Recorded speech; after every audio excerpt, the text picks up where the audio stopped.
The Mammoth 200 is a 215-mile race in Mammoth Lakes, California. And I ran the inaugural event this past September 2025. You can watch my 66-minute documentary from the race if you haven't already. I'll link to it below in the description.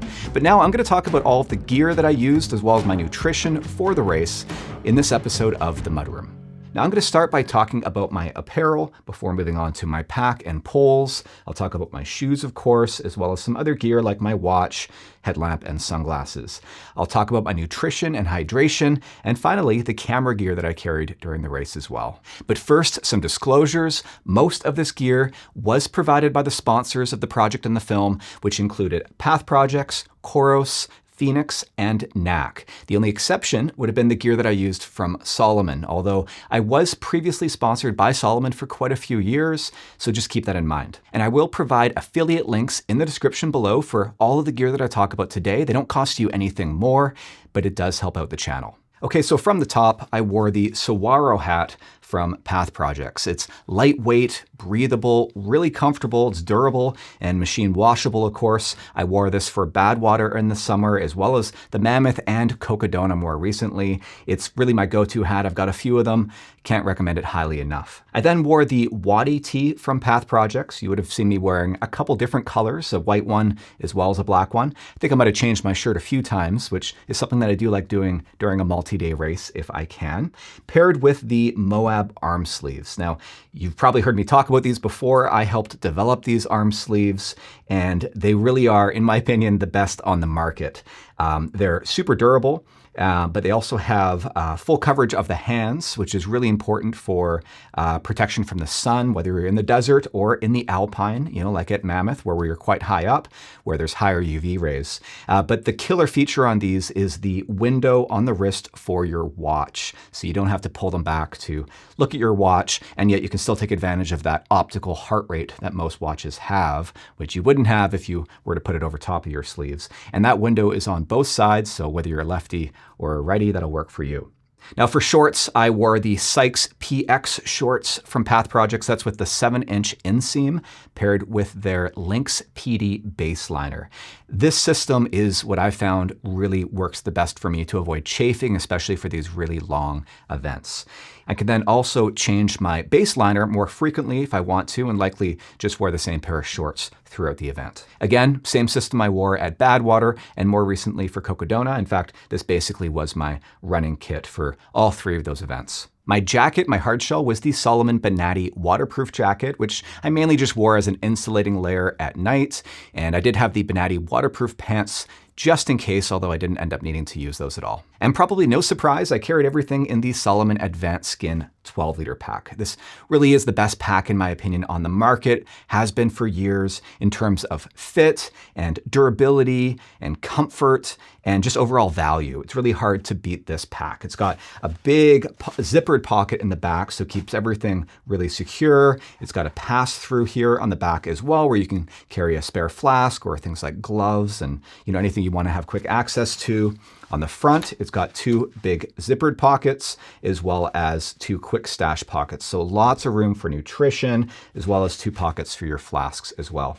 Now, I did use a 1.5-liter bladder in this pack. I don't normally like to use bladders, but of course, I make an exception when doing 200+ mile events where there's usually long stretches where you do need to be fairly self-supported.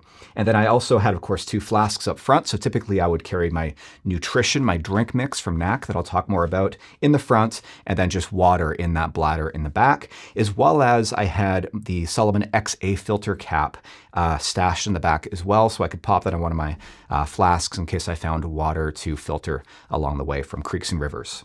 And attached to this, I had the Salomon pole quiver with the Lecky FX1 super light poles. These are carbon poles. They're, again, probably the best on the market. Really lightweight, a little bit expensive though, so definitely I always recommend reserving these for race day and not doing too much training with them because they are quite fragile. But these have the Shark system with these straps that go over your gloves, or in my case, I just wear them over top of that arm sleeve cover. Now I've got another video where I talk about poles and I talk about this system in quite a bit of detail, so I will link to that top right corner if you want to learn more about this.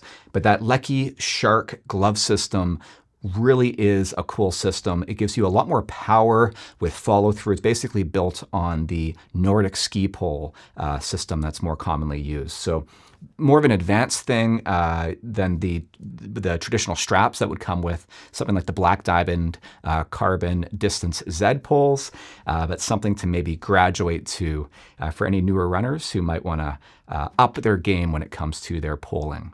Now for shoes, I used the Salomon S-Lab Genesis.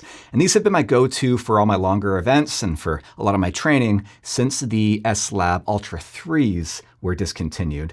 And these are a little bit wider in the toe box than the Ultra 3s were. They're actually a little bit too wide for my foot, but they're still definitely on the narrow side compared to many models of shoes. So probably not a great fit for everyone, but for me, they fit just well enough. The built-in gaiter definitely helps with the fit as well to keep my heel locked down. But they do have a little bit of extra room, which isn't a bad thing for these longer events where your feet do tend to swell a little bit at least over time, especially when it's quite warm out. And they are made for longer distances. These are reported to get up to 800 kilometers, I believe it was, whereas most Salomon S-Lab models were rated more for about 450 kilometers. And so obviously that's really going to help for a longer event like this, where I personally just want to have one pair of shoes and wear the same pair of shoes throughout the race and not have to worry about it. I don't like having to change shoes if I can avoid that, because it's just one more thing to have to think about. And for my socks, I wore the Joyner from Path Projects. I like a higher sock, and these ones are quite durable, but they're still quite breathable and comfortable as well. So these socks paired with these shoes typically work really well for me to avoid blisters. I put a little bit of lube, a little bit of squirrel's nut butter in between my toes and on my heels as well. Although in this race, I actually did end up getting a pretty big blister on my toe, but I didn't notice it till the very end of the race. I actually think I might have got it just on that final downhill, that final descent off Mammoth Mountain. So fortunately, it didn't become a problem. And I actually think that was from some of the sand that got into my shoes, because there was a lot of very fine sand, as we knew there would be in this event, which is why, even though these have a built-in gaiter, which helped, I did pair these with some Salomon gaiters as well. These are some older Salomon gaiters I've had for quite a few years. They're the ankle gaiters, but I believe they are still available. They might have changed a little bit over the years, but the gaiters paired with these built-in gaiters worked really well to keep the majority of the sand out. I still had to pull my shoes off, I think at least twice during the race, to put on fresh socks, kind of quickly clean my feet off, actually have Audrey clean my feet off, re-lube my toe, as I said, put on fresh socks, and kind of dump out that sand from my shoes. I probably could have done that maybe one more time towards the end of the race, and that would have helped me to avoid those blisters. Okay, let's talk about some of the other gear that I used, including the Coros Vertix 2S for my GPS watch.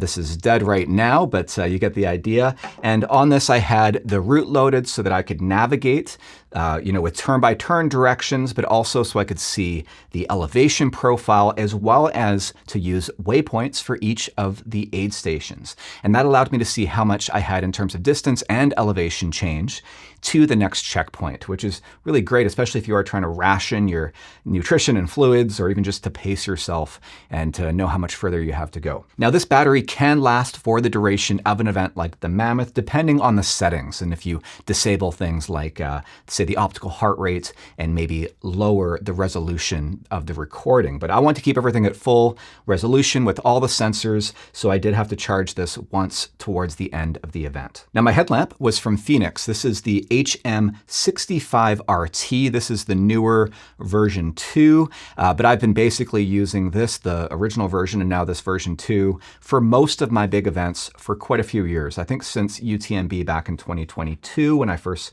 discovered this headlamp. In medium mode, which starts at about 400 lumens and steps down to closer to 250, will last you up to 12 hours. So through an entire night, and then it's really easy to carry one of the spare batteries. These are non-proprietary. They cost about 20 bucks, and you can use them from other brands as well. So I'm a big fan of non-proprietary batteries, as well as simple operation. I don't like having to remember complicated button combinations. And this one basically has a button for each of the two lamps, for the flood and for the spot. You hold it and then cycle through to turn it on. And hold it to turn off that individual light. You can have both of them on at the same time if you want, and quickly pressing either button will tell you on this gauge how much battery life is left. Again, no complicated having to remember how many flashes is 50% or whatever. It has basically just a graph with 4 lights, so 2 lights tells you that you have half your battery left. It's got a BOA system on the strap, which is really cool. It's actually a dual direction BOA, so you can really just dial in the comfort. And really good value. I think this is priced at about $100 US. So really good bang for buck, especially compared to some other brands like Petzl. Super durable, waterproof. Again, just a great headlamp overall. Now, I get asked a lot what kind of sunglasses I use. These ones are some that I picked up while I was in Hong Kong, but I normally use Smith sunglasses.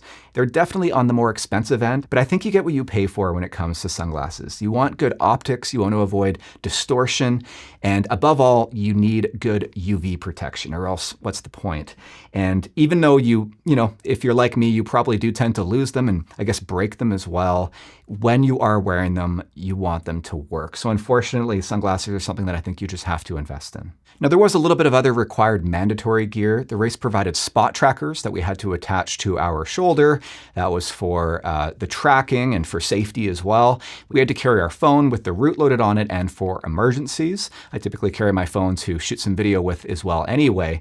I also carried my Apple AirPod 3 Pros with me so I could listen to music or podcasts. I don't do that a lot during races, but it's nice to have the option. But more importantly, I use those for noise canceling while napping in the van, along with an eye mask. I am a very light sleeper, so pro tip for anyone else who's about to do a 200-miler, if you, like me, are a light sleeper, make sure you have earplugs or ideally noise canceling along with an eye mask. And for nutrition, I mostly relied on products from NAC, including their energy drink mix. I was aiming for about a serving an hour. That would give me around 250 calories with 55 grams of carbs plus some protein. And protein is really important. So if you can get a steady drip of, 9 grams of protein per hour, then you're laughing in a race like this because it's going to help delay your muscle breakdown and also to help repair your muscles as you go. And I supplemented this with a few NAC bars and waffles and gels from time to time, along with a lot of real food, including sushi and mashed potatoes. In fact,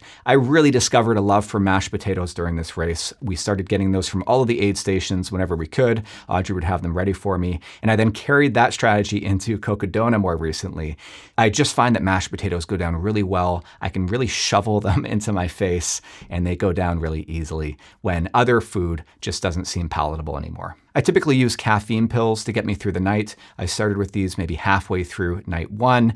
These are 200 milligram caffeine pills that I take roughly every 4 hours. Okay, last but not least, let's talk about camera gear. Now, I, of course, had 2 cinematographers collaborating with me on this project, Drew Darby and Derek Lytle. They were both using larger cinema cameras, I believe the Sony FX3 and I think the Sony FX6, along with a couple of DJI drones. But I supplemented this, as I always do, with some first-person perspective footage as well. And for that, I used the DJI Action 6. And this is very similar to a GoPro, but it's made by a company called DJI, who also makes the drones that I typically use. I switched over from GoPro to DJI mainly for quality. There's also a few more advanced settings that were available on this camera that weren't available on the GoPro, but otherwise it works very similarly. But I do find it's a little bit easier to match to some of the other cameras I use from DJI, including the DJI Osmo 3. And this camera we mostly use as Audrey's perspective at the aid stations and in the van. So that footage that she's filming of herself, that was all shot on the DJI Osmo 3. But again, the stuff that I used while running was shot on the DJI Action 6, which I then put a cage on for at night, and then I can attach a little light on the side as well. This is on a little tripod handle, just a cheap one that I get from Amazon. Again, I'll link to that below. I think it's about 10 or 15 bucks, and it can be used as a selfie stick or set up as a tripod like this at aid stations, or if I'm sitting down and want to get a shot of maybe changing my socks or something, I'll set it up like this. And I supplemented this with a bit of footage on my iPhone. This is shot on the iPhone 15 Pro. Basically, anything that looked like a zoomed in shot, that's always always shot on my iPhone. I use a dedicated app for that called the Blackmagic Camera app, which is actually a free app, and it gives you more control over some of the more advanced settings on your phone. So there you have it. That's all of my gear and nutrition from the Mammoth 200. Be sure to give it a like and drop a comment below. It helps out the video if you enjoyed it. And of course, be sure to subscribe for more videos like this.